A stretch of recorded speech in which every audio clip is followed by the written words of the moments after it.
My name is Cassie. I am 23 years old. I graduated as a qualified nurse this year and was given my first position as a home nurse. My patient was an English gentleman in his early 80s who suffered from Alzheimer's. In the first meeting, the patient was given his record, and from it I could see that he was a convert to the religion of Islam, therefore he was a Muslim. I knew from this that I would need to take into account some modes of treatment that may go against his faith, and therefore try to adapt my care to meet his needs.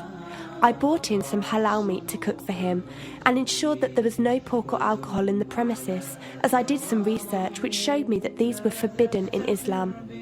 My patient was in a very advanced stage of his condition, so many of my colleagues could not understand why I was going through so much effort for him.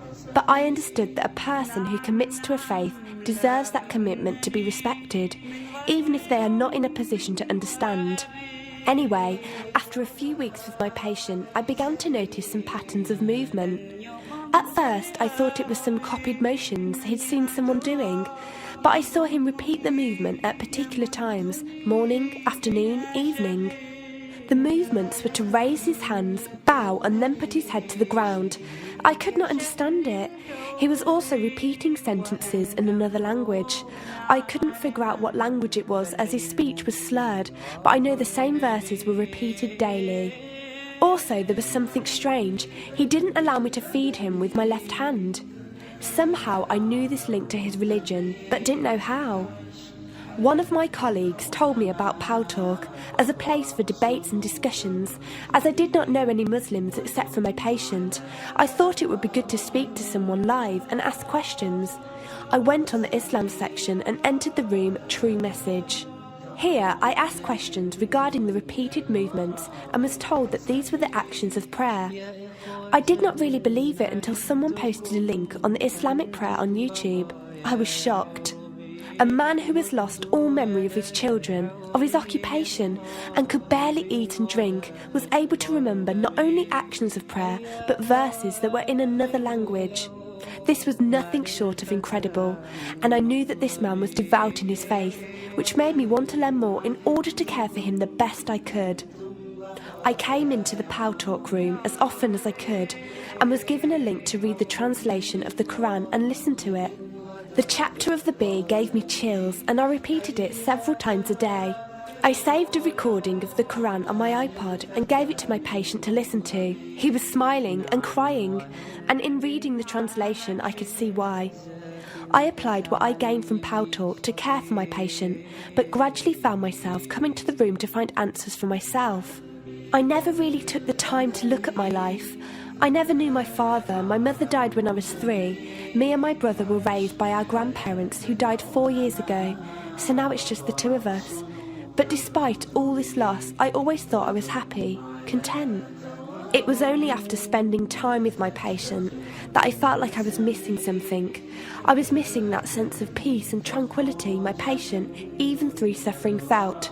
I wanted that sense of belonging and a part of something that he felt, even with no one around him. I was given a list of mosques in my area by a lady on Pal Talk and went down to visit one. I watched the prayer and could not hold back my tears. I felt drawn to the mosque every day, and the imam and his wife would give me books and tapes to welcome any questions I had. Every question I asked at the mosque and on Pal Talk was answered with such clarity and depth that could do nothing but accept them. I have never practiced a faith, but always believed that there was a God. I just did not know how to worship him. One evening I came onto Pal Talk, and one of the speakers on the mic addressed me. He asked me if I have any questions. I said no. He asked if I was happy with the answers I was given. I said yes. He then asked what was stopping me accepting Islam. I could not answer. I went to the mosque to watch the dawn prayer. The imam asked me the same question. I could not answer. I then went to tend to my patient. I was feeding him, and as I looked into his eyes, I just realised he was brought to me for a reason, and the only thing stopping me from accepting was fear. Not fear in the sense of something bad, but fear of accepting something good and thinking that I was not worthy like this man. That afternoon I went to the mosque and asked the imam if I could say my declaration of faith, the Shahada. There is no God except Allah. Muhammad is Allah's messenger. He helped me through it and guided me through what I needed to do next. I cannot explain the feeling I felt when I said it. It was like someone woke me up from sleep and sees everything more clearly. The feeling was overwhelming joy, clarity, and most of all, peace. The first person I told was not my brother, but my patient. I went to him, and before I even opened my mouth, he cried and smiled at me. I broke down in front of him. I owed him so much. I came home and logged onto Paltalk and repeated the Shahada for the room. They all helped me so much, and even though I had never seen a single one of them, they felt closer to me than my own brother. I did eventually call my brother to tell him, and although he wasn't happy, he supported me and said he would be there. I couldn't ask for any more. After my first week as a Muslim, my patient passed away in his sleep while I was caring for him. Inna lillahi wa inna ilayhi raji'un. He died a peaceful death, and I was the only person with him. He was like the father I never had, and he was my doorway to Islam.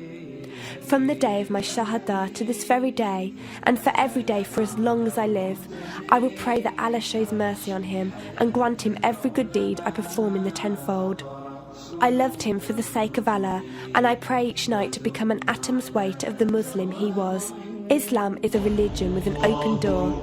It is there for those who want to enter it. Verily, Allah is the most merciful, most kind.